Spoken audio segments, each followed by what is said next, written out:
O Grand Round foi motivado por uma publicação no BRIT, do grupo aqui do Hospital de Clínicas, na área de diabetes, relacionando o valor prognóstico do score de cálcio na avaliação dos pacientes diabéticos.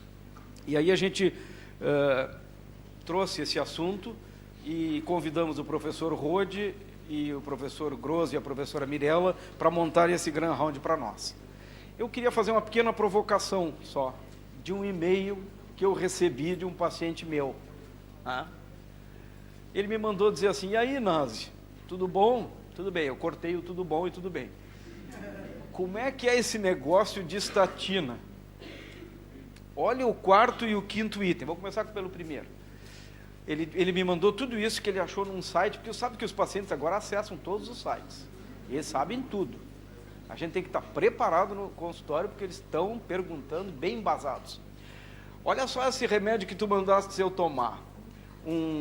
A droga do colesterol dobra o risco de câncer de mama. Bom, ele era homem, mas essa estatal da estatina aí dá mais artrite, dá mais polimialgia reumática. Ele nem sabia bem o que era, achou que era um reumatismo. E eu disse: tu está certo. E olha o quarto e o quinto item, porque ele era diabético.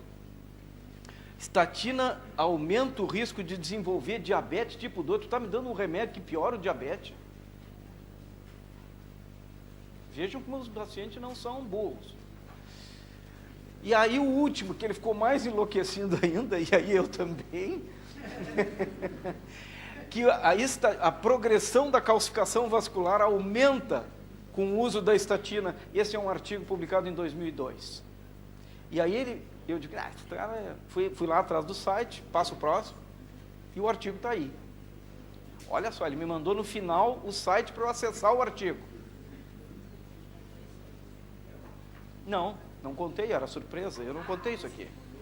É por isso que eu quero ver a provocação do tema. Olha só, progressão da calcificação vascular está aumentada com o uso de estatina no VADT. E olha, só botei ali a conclusão.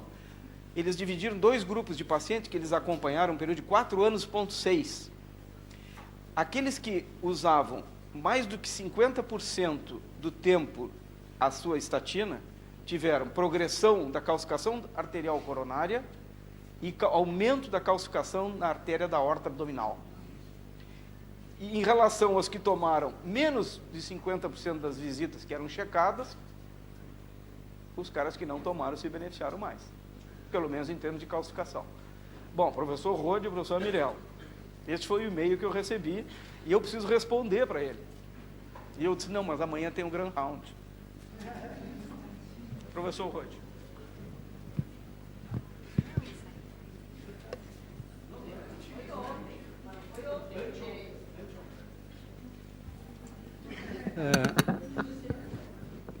Bom dia, boa tarde a todos. Eu agradeço o convite ao professor Nazi. Ele não nos mostrou esse e-mail antes da apresentação e, infelizmente, eu acho que a gente não vai conseguir responder tuas questões, porque a gente vai ter que fazer um grande round sobre estatinas, que não vai ser bem o foco dessa apresentação, mas depois a gente pode partir para a discussão de tratamento e prevenção primária dentro do contexto de diabetes. Esse grande round vai estar separado em dois temas que são, na verdade, complementares. O primeiro dele vai ser sobre o rastreamento do paciente assintomático, se ainda existe alguma indicação para esse cenário. Acho que tem que pegar aqui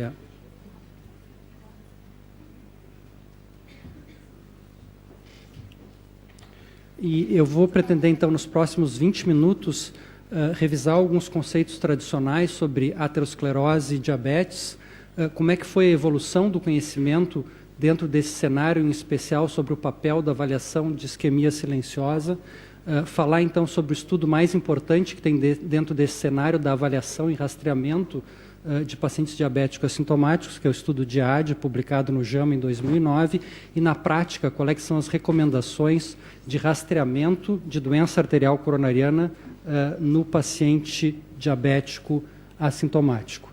E até 2009, essa que era a conduta vigente, né, em relação a rastreamento.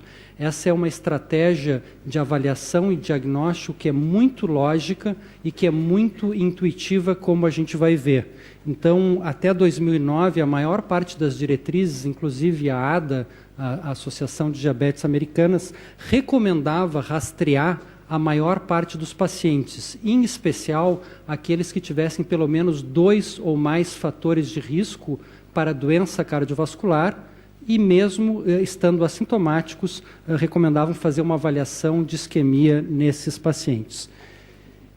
Esse é o diagrama ilustrativo, esquemático da evolução da doença aterosclerótica, como nós estamos acostumados a entender, como uma doença crônica, inflamatória, progressiva, silenciosa, que começa já desde a infância, vai progredindo lentamente, em algum momento se manifesta clinicamente como dor no peito ou angina, e muitas vezes vai se manifestar como uma catástrofe vascular ou como um quadro de instabilidade de placa coronariana, morte súbita, doença cerebrovascular ou isquemia periférica. E o que nós queremos, de fato, prevenir nos nossos pacientes é o desenvolvimento desses eventos vasculares catastróficos.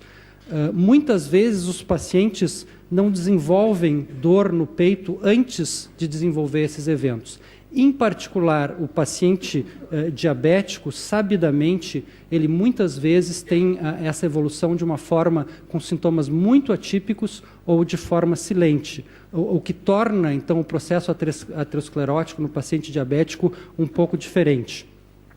Eu trouxe esse trabalho aqui, que não é só para prestigiar a professora Mirella e a professora Nadine, também aqui foram coautores o Calil, a Andréia, eu acho que quando ela nem era estudante de medicina ainda, no 2º grau ela já fazia pesquisa cardiovascular, e que comparou alguns aspectos fisiopatológicos de pacientes com doença macrovascular periférica, diabéticos e não diabéticos. Isso é só uma pequena porção do conhecimento mostrando que o substrato fisiopatológico do processo aterosclerótico no diabético, aqui mostrado pela imunohistoquímica, é diferente, com mais expressão de fator de necrose tumoral do que o paciente não diabético.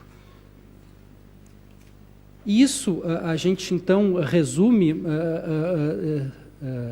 comentando que, histologicamente, o processo aterosclerótico pode ser muito semelhante, a grosso modo, do paciente diabético ou não diabético, mas a progressão, a doença vascular, ela é muito diferente, ela é difusa, ela sofre um remodelamento, que é um remodelamento negativo, com vasos pequenos, é um processo acelerado, muitas vezes com sintomas atípicos ou silentes, e como a gente vai ver, implica em um prognóstico reservado. Com isso, a doença cardiovascular persiste como a principal causa de morbimortalidade, tanto no paciente diabético tipo 1 quanto no diabético tipo 2, implicando num risco 3 a 5 vezes maior de desenvolvimento de doença arterial coronariana e cerebrovascular quando a gente compara indivíduos diabéticos em relação àqueles não diabéticos. Então, se a gente olhar um dos grandes registros de fatores de risco cardiovascular e comparar inicialmente como uma curva padrão aquele indivíduo sem diabetes, sem doença cardiovascular, essa é a taxa de eventos cardiovasculares que ele desenvolve ao longo do tempo, ao longo de 2 anos. No paciente que tem diabetes, que não tem diabetes, mas desenvolve doença cardiovascular, esse risco aumenta substancialmente. Aquele paciente que tem diabetes e doença cardiovascular, esse aumento é substancialmente ainda maior. Mas o que é mais interessante nessas curvas é analisar o paciente que tem diabetes, mas não desenvolveu doença cardiovascular. Ele se comporta de forma semelhante àquele indivíduo que não tem diabetes e tem doença cardiovascular. Então, é esse tipo de estudo que sugeriu que o paciente diabético seria um equivalente de doença cardiovascular. Esse é um conceito que cada vez mais vem sendo questionado, porque existe uma heterogeneidade muito grande no que a gente chama de paciente diabético, em relação a vários aspectos, como a gente vai ver mais adiante. Então, nesse cenário, a pesquisa de isquemia silenciosa no diabético assintomático, ela faz muito sentido. dentro de todos esses conceitos tradicionais de doença aterosclerótica e diabetes. Então, para embasar mais isso, tem uma série de estudos relativamente antigos. Esse é um estudo de 2006, com quase 2.000 pacientes, publicado no JACC, um estudo observacional que avaliou pacientes com diabetes tipo 2, assintomáticos, em torno de 52 anos, 9 anos de duração de diabetes, com múltiplos fatores de risco. 60% tinham 2 ou mais fatores de risco. Eles fizeram uma avaliação de rastreamento de isquemia com eco de estresse com dipiridamol. E eles se surpreenderam com o achado de uma prevalência de estudos anormais em 60% desses pacientes. E aí, desses, a prevalência de doença arterial coronariana, já numa avaliação anatômica por cateterismo, chegou até perto de 40%. Então, mostrando que no diabético assintomático, muitos deles têm defeitos de perfusão, têm isquemia e têm doença arterial coronariana significativa no cateterismo. Muitos deles com lesão de 3 vasos, com doença difusa e com oclusões arteriais completamente assintomáticos. Isso era mais impactante naqueles que tinham 2 ou mais fatores de risco. E é isso que embasava a recomendação até 2009 de rastrear pacientes diabéticos assintomáticos com 2 ou mais fatores de risco cardiovascular. Esse é um outro estudo, um estudo italiano de Milão, que avaliou pacientes assintomáticos com ergometria inicialmente, mais de 700 pacientes. Aqueles que tinham o teste positivo faziam uma cintilografia e eles avaliaram, então, esses pacientes em relação ao prognóstico. E aqueles que tinham um teste de esforço positivo e uma cintilografia positiva tinham uma taxa de eventos cardíacos muito superior àqueles que tinham exames negativos. Então, não só era prevalente isquemia silenciosa, como tinha um impacto prognóstico muito importante nesses pacientes. E a gente poderia predizer a taxa de forma independente aqueles que iriam desenvolver evento usando a positividade da cintilografia, a duração do diabetes e o impacto de doença microvascular que esse diabetes tinha no paciente. Então, o estudo de AD, na verdade, foi um estudo que foi delineado para responder se esse tipo de estratégia de rastreamento ele realmente funciona. Então, ele foi todo delineado como um ensaio clínico randomizado de rastrear ou não rastrear pacientes diabéticos assintomáticos. Os dados iniciais basais foram publicados em 2012. Então, eram pacientes de em torno de 60 anos, com 8 anos de duração do diabetes, com múltiplos fatores de risco. De novo, 60% tinham 2 ou mais fatores de riscos, randomizados para essas duas estratégias, segmento clínico ou cintilografia com a adenosina. Então, foram incluídos pacientes diabéticos tipo 2, com início da doença acima dos 30 anos, mas sem doença coronariana definida, e tinham que ter na entrada 50 ou entre 50 e 75 anos. Mas eram excluídos aqueles que já tinham documentação de angina ou história de infarto, tinham realizado um cateterismo ou tinham alterações eletrocardiográficas importantes no eletrocardiograma basal ou indicação de teste de esforço. Então, foram randomizados para essas duas estratégias. De forma interessante, a prevalência de estudos anormais nesse estudo não foi tão grande quanto no estudo que eu mostrei anteriormente para vocês, mas foi substancial. 22% desses pacientes rastreados tinham testes anormais. E os resultados finais do estudo de AD, então, foram publicados em 2009 no JAMA. Esse aqui é a tabela 1, mostrando, então, de novo, na verdade, as mesmas características: 60 anos, 8,9 anos de duração do diabetes, uma hemoglobina glicada de em torno de 7, uma prevalência de retinopatia relativamente baixa e de doença renal também em torno de 25%. E o resultado final do estudo está ilustrado, então, nesse diapositivo. Foi um resultado realmente surpreendente. Aqueles pacientes randomizados para serem rastreados ou não rastreados tiveram curvas e taxas de eventos cardiovasculares basicamente sobrepostas. Não houve nenhum benefício em rastrear os pacientes. esse achado naquele momento foi surpreendente, e esse diagrama também surpreende pela taxa de eventos que ocorreu no decorrer de 5 anos, que foi muito baixa e muito aquém daquela prevista pelos investigadores. A taxa de evento foi menor do que 3% de eventos cardiovasculares maiores num acompanhamento de 5 anos. Algumas análises posteriores, isso aqui está na publicação original do artigo, aqueles que tinham defeito perfusional, que tinham isquemia importante, moderada ou grande, tinham uma taxa de eventos cardíacos maiores do que aqueles que não tinham, mostrando que quem tem alteração perfusional, de fato, tem um prognóstico pior do que aqueles que não têm. E que, da mesma forma, o risco de morte cardíaca aumenta aqui de 4,3 para quase 25 vezes quando a gente tem um defeito perfusional moderado a grande, a mesma informação, que ter isquemia tem um impacto prognóstico ruim, embora rastrear ou não rastrear não mude a história natural desses pacientes. Isso ocorreu muito provavelmente porque esses pacientes, de fato, eles não foram revascularizados. Isso aqui é a taxa de revascularização 3 meses depois da randomização nos pacientes rastreados ou não rastreados foi extremamente baixo porque os achados anatômicos não justificavam uma revascularização numa fração substancial desses pacientes. Então, o estudo de AD mostrou que o rastreamento disseminado do diabético em pacientes assintomáticos com revascularização não se traduziu em um benefício clínico substancial. Mas a população estudada tinha uma prevalência moderada de alterações perfusionais e uma taxa realmente muito baixa de eventos cardiovasculares no segmento. Foram preditores de eventos o tamanho da alteração perfusional e uma série de outras características clínicas que eu vou mostrar para vocês em seguida.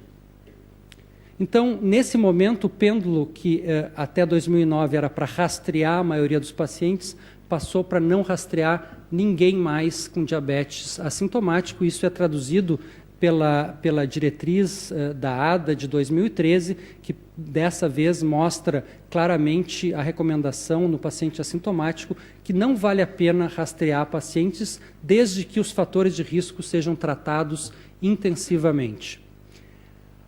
Mas aqui a gente tem que ponderar um pouquinho o que aconteceu no estudo que foi tão diferente do que a gente estava esperando em relação a isso. Então, se vocês relembrarem, esse aqui é a curva de acompanhamento do registro OASIS no ano 2000 de pacientes diabéticos sem doença cardiovascular. E essa aqui é a curva de acompanhamento dos pacientes diabéticos sem doença cardiovascular do estudo de AD. Então, é uma diferença muito importante entre essas duas populações. E aqui cabem 3 perguntas importantes. A primeira delas, por que o estudo de AD foi negativo, é a mais fácil de responder. A taxa de eventos cardiovasculares foi muito baixa. É virtualmente impossível, com qualquer estratégia de rastreamento, mudar essa história natural, porque já é uma população extremamente de prognóstico benigno. Por que a taxa de eventos foi tão baixa? Ou a população estudada foi diferente daquela que se propôs a estudar, ou o tratamento dos fatores de risco mudou drasticamente a história natural do diabetes mellitus.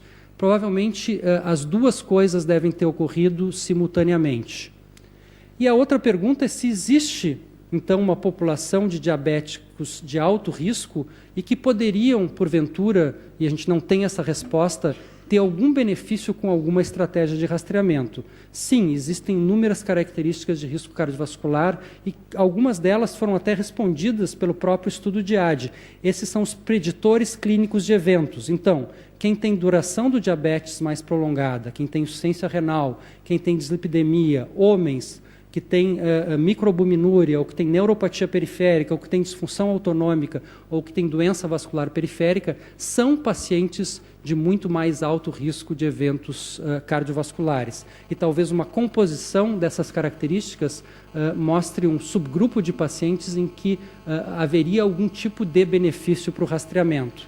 Então, embora seja lógico, intuitivo e não funcione, esse aqui é o perfil de paciente avaliado pela população de AD, usando a estratificação de risco do KPDS. Então, botando as características de idade, de duração, de hemoglobina glicada, de pressão, de colesterol, o que nós temos é uma população de baixo risco, com risco de eventos cardiovasculares fatais em torno de 12% em 10 anos ou 1,2% por ano. É uma população de baixo risco. Se a gente fizer um exercício aqui, um pouco com a população habitual do Hospital de Clínicas, mais velha, com mais duração de diabetes, com uma hemoglobina glicada bem mais alta, hipertensos, dislipidêmicos, com fibrilação atrial, ex-fumantes, a gente vai ter uma taxa de eventos substancialmente maior. E para essa população, eu não tenho essa resposta, se vale a pena ou não rastrear esses pacientes.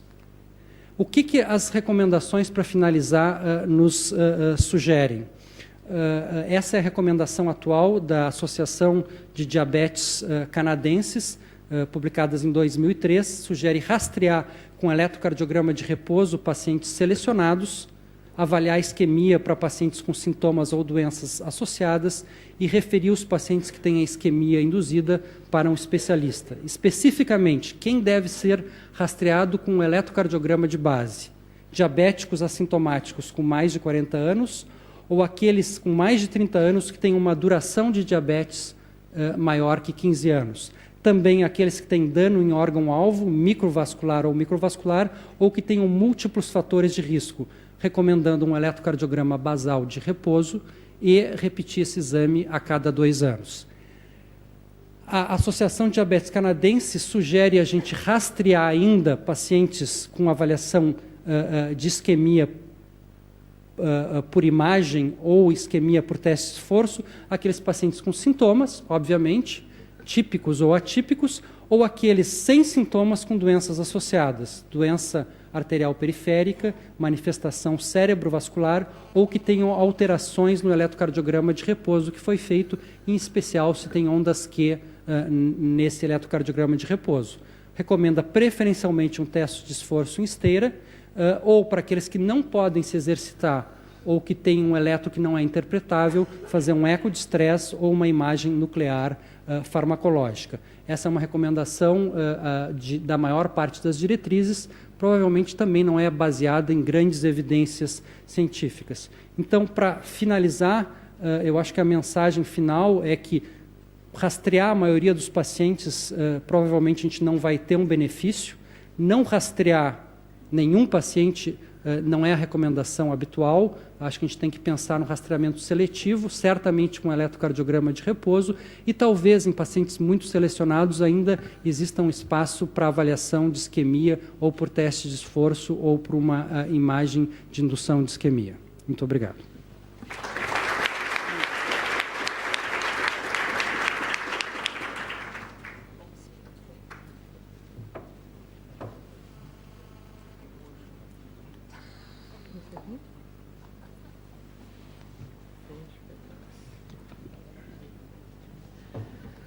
Bom dia a todos. Eu agradeço a oportunidade de estar aqui substituindo, na verdade, o professor Gross e discutindo um assunto do qual o nosso grupo há muito tempo tem um interesse. Vamos ver se eu consigo aqui só nós podemos partir do princípio de que no ano de 2012 nós temos mais ou menos 13,4 milhões de pacientes com diabetes no Brasil. Se nós aplicarmos uma estatística de que cerca de 30 e poucos % desses pacientes são portadores de cardiopatia isquêmica, esse é um estudo antigo realizado em alguns centros do Rio Grande do Sul pelo Dr. Rafael e Dr. Luiz Henrique do nosso grupo. Então, se nós aplicarmos, mesmo considerando que existe o viés, né, que esses pacientes foram vistos em centros universitários, nós teríamos uma estimativa de prevalência de cardiopatia isquêmica no Brasil de cerca de 4,8 milhões nos pacientes com diabetes. Vamos reduzir um pouco, digamos que isso fique em 3 milhões. Mesmo assim, o que nós temos que pensar é o que fazer com esses 8 milhões de pacientes que não têm cardiopatia isquêmica definida. Rastrear, o Dr. Rode já nos mostrou que universalmente não é uma boa estratégia. Eu vou tentar, então, discutir se o diabetes é um equivalente de risco cardiovascular elevado, pelo que o Dr. Rode já nos mostrou, não é, se é necessário estratificar esse risco e como fazer. Esse é um estudo um pouquinho anterior ao do Oasis, né, Rode? Que foi o estudo clássico do Hafner, que nos criou praticamente essa vaca sagrada da endocrinologia e da cardiologia. Então, nesse estudo, foram estudados por um período de até 8 anos pacientes com e sem diabetes tipo 2, com e sem infarto. E o Dr. Hafner e seu grupo demonstraram que os pacientes com diabetes tinham a mesma sobrevida do que os pacientes sem diabetes, porém infartados. E, a partir daí, é que se criou essa ideia, né, já falado pelo Dr. Rode, de fazer o screening universal. Entretanto, esse trabalho tinha inúmeras vieses de seleção, como não inclusão de pacientes com diabetes leve, não foi informado o tempo entre o infarto e a entrada no estudo, tinham muito poucos pacientes sem diabetes com infarto prévio, na verdade apenas 69, e era uma população com elevada incidência de doença cardiovascular. E, de fato, isso não se confirmou em vários estudos, dos quais eu apresento aqui 2. Nesse estudo publicado no Circulation, alguns anos depois, então, com o mesmo tipo de divisão, então, diabetes com e sem infarto, e sem diabetes com e sem infarto, vocês podem ver claramente que existe uma diferença, sim, dos pacientes diabéticos completamente sem cardiopatia, não infartados, para os infartados, onde a sobrevida é marcadamente menor. Num estudo também publicado no BRIT, com um delineamento um pouco diferente, onde se avaliaram 3.447 pacientes com diabetes tipo 2, recém-diagnosticados, e 7.500 sem diabetes recém-infartados. E vocês podem ver com clareza que o grupo infartado, não diabético, teve uma sobrevida bem menor comparada à dos pacientes com diabetes. Isso significou um aumento na morte de 1,4 vezes, na morte cardiovascular de 2,9 e na hospitalização por infarto de 3,1 num segmento bem importante de 11 anos. Então, o diabetes certamente não é um equivalente de risco cardiovascular. Em não sendo, nós temos que fazer a pergunta, vale a pena, por que então fazer essa estratificação? A Associação Americana de Diabetes atualmente orienta que os pacientes recebam um tratamento dito intensivo. Esse tratamento intensivo não é apenas a redução da glicose. O paciente deve ser tratado, então, em relação a um controle glicêmico, cuja hemoglobina deve ficar abaixo de 7. Já existe a orientação de se individualizar de acordo com as comorbidades. O controle lipídico faz parte desse tratamento intensificado, com LDL abaixo de 100 ou 70, se já houver a presença de um evento cardiovascular. E as estatinas, então, estão indicadas para indivíduos com mais de 40 anos e que tenham um fator de risco adicional ao diabetes, independente do LDL. O controle pressórico, abaixo de 14/8, ou, em situações especiais, menos do que 30/80, como jovens ou risco elevado de AVC. E aspirina para prevenção primária, se o risco calculado for 10% superior, e secundária, se já tiver evento, obviamente. Então, nesses guidelines, já existe claramente, em relação a alguns itens de tratamento intensificado, a sugestão de que esses pacientes sejam estratificados. Nós temos que pensar bem na hora de tentar aplicar, então, esse tratamento intensificado para todos os pacientes, porque ele certamente não é sem riscos. O próprio Nasi nos mostrou, né, todos os problemas que podem estar relacionados ao uso de estatinas indiscriminadamente. Eu trago aqui outras dúvidas em relação a esse tratamento. Recentemente, então, foi publicada essa meta-análise com 34.536 pacientes, meta-análise de ensaios clínicos randomizados, onde tentou se avaliar o que acontece com o tratamento intensificado da glicose nesses pacientes em relação à mortalidade total e mortalidade cardiovascular. A primeira coisa é que nesse estudo bem recente, então, agora de 2011, do BRIT, não teve efeito na mortalidade total e cardiovascular.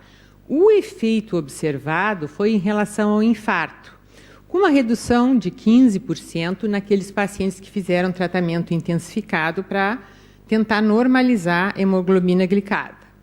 Entretanto, isso foi às custas de um aumento de mais de 2 vezes na hipoglicemia em pacientes com tipo 2. E nós temos que pensar que essa hipoglicemia ela pode estar relacionada a eventos cardiovasculares e morte. Esse trabalho, que analisou os pacientes estudados no ADVANCE, cerca de 12 mil pacientes com diabetes tipo 2, submetidos a tratamento intensivo e convencional num período de 5 anos. Os pacientes, né, que tiveram hipoglicemia grave tiveram mais eventos macrovasculares, 4 vezes, efeitos microvasculares, 3 vezes, morte por qualquer causa, mais doença cardiovascular e mais doença não cardiovascular. Isso é um resumo, assim, tem inúmeros outros desfechos que são piores naqueles pacientes que fazem hipoglicemia. Então, nós temos que pensar bem antes de tentar fazer com que o paciente fique com hemoglobina abaixo de 7. Outro problema é a associação de estatinas potentes com hospitalização por dano renal agudo logo que o paciente começa a usar a estatina. A gente considera cerca de 120 dias. Essa análise retrospectiva de 2 milhões, mais de 2 milhões de indivíduos com mais de 40 anos que iniciaram a estatina, nos mostra, então, que estatinas em alta dose, consideradas aqui mais de 10 de Rose, mais de 20 de Atorva ou 40 de simvastatina, aumenta em mais de uma vez o risco desses pacientes fazerem, na verdade, insuficiência renal e terem que ser hospitalizados. Então, a estatina não é também isenta desses riscos. O outro risco que está associado, que todos nós sabemos, à estatina, é em relação à tolerabilidade e segurança. Nessa meta-análise em rede, o que faz uma meta-análise em rede? Ela tenta fazer o que os estudos clínicos não fizeram, analisar head-to-head cada uma das estatinas. É uma técnica, então, de meta-análise. E foi publicado recentemente no Circulation Cardiovascular Quality Outcomes. Então, vocês vejam que todas elas, isso é um índice de segurança e de tolerabilidade, em que o melhor score é 1, todas elas têm um perfil que está muito longe de ser totalmente seguro e sem os parefeitos conhecidos de discontinuidade, mialgia, aumento de transaminas e aumento de CPK. E, por fim, um pouquinho mais recente do que o e-mail do paciente do NASE, existe também a dúvida de que as estatinas estejam relacionadas a alterações cognitivas importantes, independente do tempo de uso. O FDA está analisando os dados que existem sobre o assunto e ainda não se posicionou. Então, realmente, estatina, assim como hemoglobina abaixo de 7, a gente tem que pensar bem antes de dar para o paciente. Então, quando a gente faz essa pergunta, né, se é necessário estratificar o risco, sim, porque nós não vamos dar para tudo que é paciente um tratamento intensificado, supondo que ele possa ser um alto risco cardiovascular, que nós já vimos aqui que não é. Como fazer, então, essa estratificação? Aqui eu tenho relacionado, então, inúmeros scores de risco, vocês não se preocupem que eu não vou falar de todos, e quais deles analisam diabetes, né? Os mais tradicionais, então, o KPDS, que o Dr. Rode já mostrou, e nós temos o score de Framingham, que pode ser acrescido de diabetes, mas nós temos que lembrar que no Framingham, menos de 400 pacientes foram incluídos quando ele foi montado, né? Então, não nos serve muito para avaliar diabetes. Alguns scores avaliam, então, tempo de diabetes, hemoglobina glicada, que para nós interessa, e outros avaliam, assim, história de outras comorbidades cardiovasculares e ainda lipídios. Os scores que nós mais utilizamos atualmente, então, é o KPDS Risk Engine e o NHANES, que é um score clínico que eu não vou falar devido ao tempo que nós temos aqui, mas é um score bastante interessante, a gente pode discutir depois. O KPDS, para vocês terem uma ideia, ele foi baseado em 4.540 pacientes com diabetes tipo 2 recém-diagnosticados. Ele nos vai dar o risco em anos para doença arterial coronariana, AVC fatal ou não fatal, e nos dá o valor percentual em faixa de risco. E aqui está o exemplo, né, que o professor Rode mostrou, de um paciente com 61 anos, 11 anos de diabetes. Aqui a gente coloca, então, os valores de hemoglobina, pressão sistólica, colesterol, HDL. E, por exemplo, 10 anos de risco, 36% de chance dele fazer um coronary heart disease, fatal 25%. E esse é um score que é disponível em Palm, telefone é muito simples, mas tem também as suas limitações, porque não leva em consideração alguns aspectos, como nós vimos nesse quadro, como, por exemplo, história familiar, sexo, cor da pele, idade, que são extremamente importantes. Se a gente olhar bem esse quadro, nós vamos ver que aqui já está listado o cálcio coronário. Então, o que é o cálcio coronário? É a medida, então, da calcificação das coronárias, que pode ser feita de uma forma acurada, ou numa angiotomo coronária, ou, mais frequentemente, numa tomografia simples, né, um tomógrafo multislice. Aqui a gente tem um exemplo, né, uma coronária com a sua calcificação, e isso é, então, quantificado de forma padronizada. Para a gente ter uma ideia, aqui nós temos a calcificação coronariana e quanto de radiação a gente tem nesse exame, que eu acho que isso tem que ser levado em consideração. Aqui são millisieverts, né? Então, em geral, vai de 1,2 a 3. Um exame bem feito, num local com prática, consegue reduzir esses níveis. Esse valor de 0,8, para vocês terem uma ideia, ele é muito semelhante a uma mamografia, que, por sua vez, corresponde a 35 raio-x de tórax. Então, tem radiação? Tem, mas muito menos do que a maioria dos exames. Por que a gente não faz isso de rotina, por exemplo, numa angiotomo, que pode dar mais informação? Porque se nós compararmos, a angiotomo, ela tem uma dose de 5 a 15 millisieverts, comparado com em torno de 1 ou no máximo 3 quando se faz por tomografia. Isso, então, é para falar da segurança do exame. Então, esse foi um dos primeiros estudos que mostrou que, tanto em pacientes sem diabetes quanto com diabetes, quando avaliado o índice de calcificação coronariana, aqui de 0 a 10, e o índice maior do que 1.000, num tempo de 5 anos de acompanhamento, tanto em pacientes sem diabetes quanto pacientes com diabetes, é diretamente relacionado à sobrevida. Maior calcificação, menor sobrevida. E isso parece que é mais marcado naqueles pacientes com diabetes. Mais interessante ainda é o dado de que, para paciente que não tem calcificação, ter ou não diabetes apresenta exatamente a mesma sobrevida. Nós estamos, então, vendo agora, através de um outro exame, que esses pacientes, pelo simples fato de terem diabetes, não são equivalentes de doença cardiovascular, aqui comprovada pelo índice de calcificação coronariana. Isso foi comprovado também em diferentes etnias, preto, branco e hispânico, né, num estudo com 6.000 pacientes, mas apenas 11,4% desses pacientes tinham diabetes. Com risco mais aumentado, de novo, proporcionalmente maior, quanto maior o valor de calcificação coronariana, aqui o limite superior de 300. Nós, então, começamos a nos interessar para analisar esse exame, né? Nós estamos à procura de um exame que nos dê mais informação para estratificar o risco desse paciente. Então, seria o índice de calcificação coronariana um deles. Então, o Dr. Gross teve uma ideia. Na época, nós começamos a fazer um grupo que começou a fazer meta-análises, né, de fazer, junto com a doutora Caroline, que era minha pós-doc na ocasião, a fazer um estudo que foi publicado, então, esse do BRIT, que eu gostaria de falar um pouquinho mais para vocês, onde se avaliou a predição do score de cálcio coronariano em mortalidade total e em eventos cardiovasculares em pacientes com diabetes tipo 2, uma revisão sistemática com meta-análise. O objetivo principal, então, foi avaliar a associação do cálcio coronário com mortalidade de todas as causas e eventos cardiovasculares fatais ou não fatais.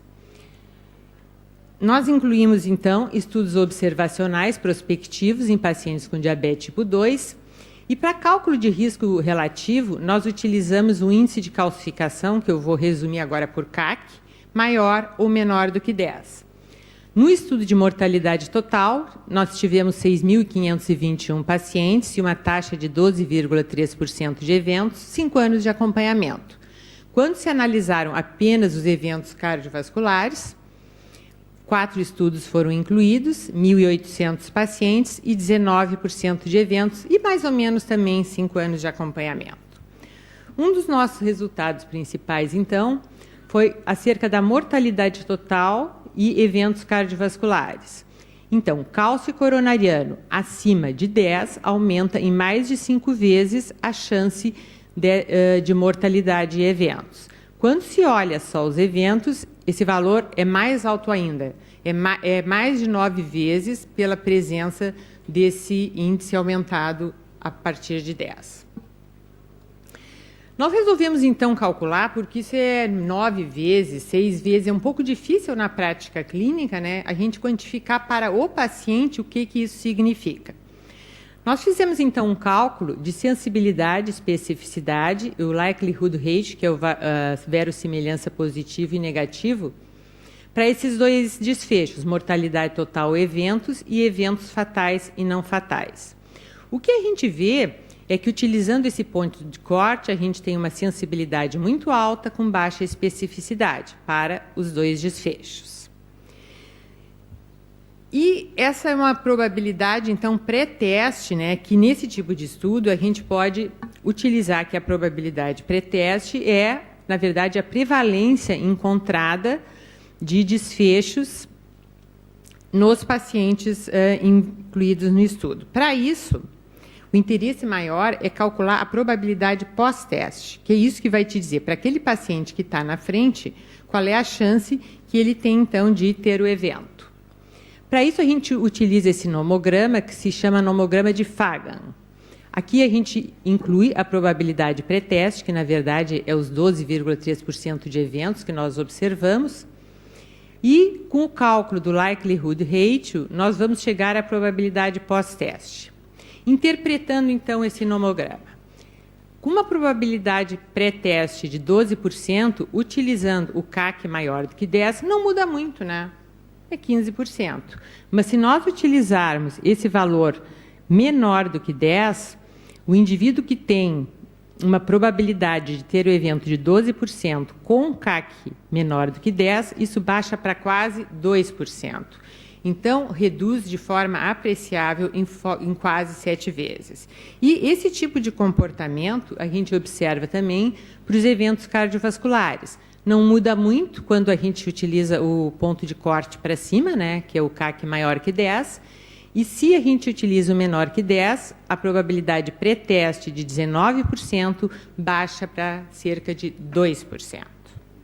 Então, isso nos faz pensar que é mais importante ter um índice de calcificação coronariana baixo, né, do ponto de vista clínico, para a gente ajudar e prever aquele paciente, do que ter alto. Essa é a interpretação. Então, pacientes com CAC maior do que 10, prediz a mortalidade e eventos e identifica, na verdade, um grupo de risco. E o CAC menor do que 10 reduz a probabilidade pré-teste e identifica um grupo de baixo risco. É provável que esse seja o grupo que possa ser poupado daquele tratamento intensificado que não é isento de risco. Mas essa resposta nós não temos ainda. Enfim, concluindo, o diabetes não é igual à doença cardiovascular, é necessário, sim, estratificar o risco, e nós podemos usar scores como o KPDS e utilizar, talvez, o índice de calcificação coronariana. Muito obrigada.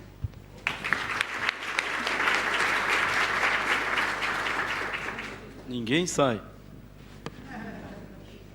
Seu conto do Luiz Fernando Veríssimo está tão bom. Vamos passar aqui, Mirela. Esse é um assunto interessante. Vocês viram quantos paradigmas aqui foram quebrados nessa sessão?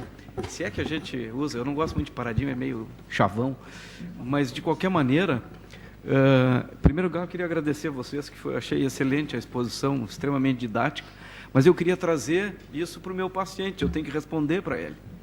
Eu fiquei aqui anotando, eu estou com um problema de visão porque eu deixei meus óculos. Eu vou precisar de ajuda, mas assim, ó, vocês lembram do meu paciente ali? Ele era um diabético, eu te botei aqui, 66 anos, tá? Diabético, 66 anos, totalmente assintomático, levemente, ele é um sobrepeso, hemoglobina de 7, tá? É diabético há 15 anos, tá? E ele tem, Rod, uma placa carotídea que ficou entre 50% e 60%, mais ou menos. E eu fiz um teste ergométrico, que foi normal, e, na verdade, eu iniciei com estatina pelas diretrizes da Sociedade de Doença Cerebrovascular, que determina que tu inicie com estatina quem tem placa carotídea. A discussão é se associa ou não aspirina, mas essa é uma outra discussão para prevenção primária. Mas tem uma indicação de estatina por aí. Ele não tem teste alterado, é um teste ergométrico, do ponto de vista cardiovascular, assintomático. Aí eu fiz um score de cálcio nele. Foi depois da publicação. E ele tem um score de cálcio 150. Tá? Vocês estão entendendo o caso? Tá. 150. Aí eu fiquei aqui calculando, aqui, vocês foram falando aqui, eu fui botando no score aqui. Ele não se encaixa bem no score do KPDS, porque no KPDS ele não está previsto doença carotídea. Então ele já não sai um pouco do KPDS, mas ele entra no score de cálcio. Aí a minha ideia é responder isso para ele. Olha, como tu tem um score de cálcio acima, alto, tu tens um risco de 15% a 22% de ter um infarto ou de morrer, tá certo, Miranda? De ter um infarto ou de morrer pelo teu score de alto, e eu acho que tu tem que tomar estatina. Se o teu score fosse de 10, ele teria só 2%. E aí a minha pergunta, eu estou vendo ali o Moriguchi, ele já está se mexendo na cadeira ali, que tanto gosta do estatina. Eu dou ou não dou estatina para ele, Moriguchi? Hein? Tu acompanhou o caso? Eu queria trazer a discussão, porque a gente tem que trazer essas informações, levar lá para o ambulatório onde tem o residente. A decisão de dar estatina tu já tomasse. Tá, tomada, eu acho que nesse caso não existe dúvida nenhuma. Posso responder para ele continuar. Por diretriz, por continuar. A pergunta que a gente tem que fazer para a Mirela, porque eu já estou saindo não vou responder, se esse paciente, esse mesmo paciente que tem um colesterol, um LDL de 140 a 150, viesse com score de cálcio menor que 10, a gente estaria autorizado a não dar estatina para ele? Alô, estão ouvindo? Não, o problema é o seguinte, né? Já fez, né? Ajoelhou. O problema é que, teoricamente, né? A gente acaba fazendo algumas coisas na prática que não seguem os guidelines, né? Porque os pacientes não leram os guidelines. Os guidelines existem justamente porque não há consenso, senão não precisava, né? Se fosse óbvio, né? Eu tenho um pouco de dúvida, Nazi, se eu teria feito o CAC nesse paciente. Porque, na verdade, ele já era... Ele já tem a carótida. A gente não imagina, né? Claro que existe, né? Na prática clínica, a gente vê discrepância, né? Mas uma pessoa que tem calcificação aqui, e está entupido aqui, um pouquinho aqui há de ter também, né? Mas já que ele fez, a estatina vai, né? E acho muito... Ele tem um CAC alto, tem que dar, né? Acho que muito pouco provável, esse paciente eu acho que não existe, que tivesse, assim, aqui... essas placas, né, com todo esse perfil, e menos do que 10, tá? Mas, supondo que ele existisse, eu não tenho essa resposta, mas eu não ficaria muito animada para dar estatina, pelo menos. Tentaria outras medidas, né, não farmacológicas, que é possível, né, dieta, exercício, todas as outras coisas, né? E daria estatina em último caso, mas não é um caso muito provável. Ficou satisfeito, Ruth? Eu fiquei satisfeito. Eu também acho que esse paciente em particular ele não existe, mas o paciente que existe é aquele paciente que tem um colesterol elevado, que tem risco intermediário, então já vem com LDL de 140, 150, 160, e a gente faz um score de cálcio e ele vem negativo. E aí a pergunta é se nesse cenário a gente está autorizado já a não dar estatina para esse paciente. Essa é uma pergunta difícil de responder. Noriguchi, tu entendesse a pergunta? Tá. Precisa traduzir para japonês? Não precisa. Tá bom. Daria para esse paciente dele colesterol alto sem nada na carótida, não tem nada, o score de cálcio dele é menor que 10 ou 0, tá? E ele só tem... Não, o meu paciente já tem uma indicação da carótida que eu gostei. Eu acho que talvez o score de cálcio não precisaria realmente. Agora, este paciente que ele está colocando, que é a grande maioria, o diabético que não tem nada, tu não darias. Está mudando, hein, tia? Sabe que eu só queria falar uma coisa que eu acho que é gostando. importante. Nazi, presta atenção. Fala. Eu acho que tem que falar uma coisa assim, que é importante, tá?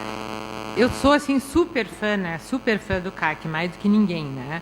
Mas ele não é para ser usado numa rotina. Então, ele tem a sua maior utilidade, já que o que melhor nós temos é um valor preditivo negativo, na verdade, né? Então, a gente consegue diminuir a probabilidade pós-teste.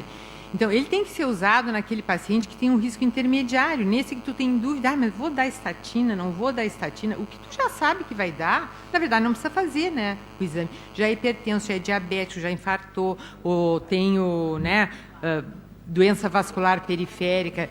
Esse aí é um gasto, assim, né? Mas tem uma zona cinzenta muito grande, Mirella. Tem uma zona cinzenta muito grande, a gente vê isso muito no consultório. É o paciente que é hipertenso, tem um LDL que é acima de 100, que é a recomendação de diretriz, tem 2 fatores de risco e tem um score de cálcio negativo. Por diretriz, esse paciente deve receber estatina. Por diretriz baseada no ensaio clínico, é baseado. E aí a gente se defronta com o score de cálcio, que já não é o Nazi que pede, não é o Rode, ele vem com o score de cálcio e vem com 0. E dizem, bom, mas por que eu vou tomar estatina se dá calcificação, dá insuficiência renal, eu tenho dor, pode dar miopatia, eles leem a internet, né? Então, como é que a gente sai dessa... Eu queria abrir para a pergunta, mas eu preciso saber, esse estudo que eu mestrei, que o meu paciente me mandou, um estudo... Tu conhecia esse estudo? Não, esse estudo eu vou ler com todo cuidado, porque deve ter... Claro que deixa eu dar a resposta aqui, Nazi. É uma reanálise, é isso aí. Isso. Não, a questão do cálcio... A questão do cálcio, Nazi, o cálcio Mas foi publicado na revista de vocês, endocrinologistas. Foi publicado na Diabetes Care. Nazi, o cálcio é um marcador de doença aterosclerótica. Ponto. Existe até uma teoria que o cálcio não seja maligno para a progressão da doença. Na verdade, lesões calcificadas talvez sejam lesões mais estáveis. Talvez um dos mecanismos de funcionamento da estatina seja exatamente esse, estabilizar a lesão e evitar que ela fique vulnerável e instável. Perfeito. Então, a calcificação per se não é uma coisa ruim num cenário de paciente que já tem doença aterosclerótica. Vou colocar mais isso na explicação. Então, isso não quer dizer que seja ruim. Perfeito. Eu queria abrir para a pergunta, porque... pessoal, está tão bom, mas nós temos 5 minutos, podemos abrir mais. Claro. Ficou nervosa. Não, eu queria parabenizar a mesa, que eu achei excelente as apresentações, e fazer um comentário que eu acho que tem que deixar bem claro que esse paciente que o Nazi comentou, que tem a placa, ele é prevenção secundária, isso é estatina, não tenha dúvida de estratificar ou não estratificar o risco. A gente vai estratificar o risco no indivíduo que não teve doença. Isso é uma coisa que tem tanto na diretriz anterior, de 2004, como de 2010, da American Heart, e tem ensaio clínico embasando, usar a estatina para prevenção secundária. Tu vai estratificar o risco naquele que não teve evento. Então, é um indivíduo, quer dizer, ele não teve um evento, mas ele tem uma lesão. Quer dizer, não é só porque ele é diabético que ele tem que tomar estatina. Não, é porque ele tem a lesão. Né? Então, tá, isso é prevenção secundária, isso é fácil. O que é difícil é estratifica o risco através de uma calculadora, e aí o cara não cai nem no alto, nem no baixo, ele cai no meio, que é o risco intermediário, que é a principal recomendação de se utilizar novos marcadores para tentar reclassificar. E aí o NRI, que é esse índice de reclassificação, o melhor de todos esses novos marcadores é para cálcio. Isso para indivíduos não diabéticos. Não tem esse NRI para diabéticos, mas tem o trabalho do grupo, que ainda não entrou em diretriz, porque é um trabalho muito recente. Né? Então, provavelmente, nos auxilia muito em reclassificá-lo para baixo risco, como a Mirella comentou ali. Só que a gente não tem a resposta de, se a gente fizer isso e a gente tratar os pacientes assim, nós vamos melhorar ou não. Aí tem uma ideia que saiu há pouco tempo no JAMA, que eu acho interessante, é que assim, tu pode utilizar risco cardiovascular global e cálcio para tomar decisões, mas os ensaios clínicos que usaram estatinas não usaram estratificação de risco, usaram outros critérios de inclusão. Então, isso também é questionável. Aí tu pode utilizar o trial-based, quer dizer, se tu tem um trial, um ensaio clínico de boa qualidade, que estudou um paciente igual ao que eu tenho na minha frente no consultório, por exemplo, eu estou dizendo CARDS, paciente acima de 40 anos, com diabetes, que tenha 2 fatores de risco, que no caso eles usaram fumo, hipertensão, microalbumina e retinopatia, ele se beneficiou de usar a atorvastatina 10 miligramas em redução de risco cardiovascular, a prevenção primária, o CARDS. Então, assim, essa sugestão do trial-based é uma ideia, porque entra, por exemplo, os pacientes com insuficiência cardíaca e insuficiência renal, que teoricamente são alto risco, eles não se beneficiam de estatina, insuficiência renal em diálise. Então, Rodi, deixa eu perguntar uma coisa para o Rodi, que eu acho que é importante. Tá? O estudo que tu te detivesse mais, né? Eu, às vezes, fico pensando assim, ele, obviamente, né, é o melhor que a gente tem, mas foi usando cintilo. Né? Boa pergunta. Então, eu fico pensando assim, nós estamos nos baseando, mudando a cabeça, acho que ele é super importante, né? Mas será que isso não é válido só para cintilo? Se a gente utilizasse outro exame, não precisa nem ser o meu CAC, né? Pode ser, por exemplo, um AECO com esforço, qualquer exame que não tenha exatamente a mesma acurácia diagnóstica. Os testes de imagem, no geral, eles são comparáveis em relação à acurácia. Então, se a gente comparar eco de estresse, cintilo com adenosina, cintilo com dipiridamol, ressonância, eles são comparáveis. Eu acho que o grande problema do estudo foi a população que ele avaliou, que era uma população de baixo risco. Então, essa taxa de eventos... Eles tinham os diabéticos, ele era 7 hemoglobina de 7, né? Não muito, é o paciente muito real, baixo né? risco. Por exemplo, os estudos observacionais que vocês incluíram na meta-análise, o risco de eventos cardiovasculares foi 19% em 5 anos, enquanto que o DIAD, o risco foi de menos de 3% em 5 anos. Então, é outra população, e essa é a dificuldade do ensaio clínico. Quando tu sai do estudo observacional e tu seleciona para o ensaio clínico, tu sai da vida real e está vendo uma população de muito baixo risco. Vou fazer a última do Miguel. Bom, obrigado. Primeiro, parabenizar a mesa. Eu vou fazer só uma pergunta e uma consideração. A pergunta é, o eletro da diretriz que tu apresentasse, que recomenda, é para identificar zonas inativas. Essa é a recomendação. Tá. E a observação que eu gostaria de fazer é a seguinte: quanto ao teu paciente, Nazi, ele lê bastante, entende, mas o dado que ele está preocupado é proveniente de estudo observacional. E não vai ter poder nenhum para contestar a tua indicação para refutar a indicação. Então, eu acho que é por isso que ele pode pesquisar em vários sites que não vai ter essa resposta, esse discernimento. A segunda questão, o dado do DIAD de 1.000 e poucos pacientes, ele é bem mais poderoso do que uma meta-análise observacional, ao meu ver. Então, a gente não deve cair no mesmo erro que caiu anteriormente. A resposta definitiva de o que fazer com os pacientes de risco intermediário só vai poder ser dado com um ensaio clínico randomizado, como foi feito antes. É difícil, mas essa é a resposta. Ao meu ver, o que pode ser feito nesse momento com os pacientes de risco intermediário, que foi a pergunta do Rodi, é saber dos exames que nós dispomos, que se nós fizer eco de carótida, raio-x de tórax para procurar calcificação na aorta, o que tu fizer que der positivo vai aumentar o risco.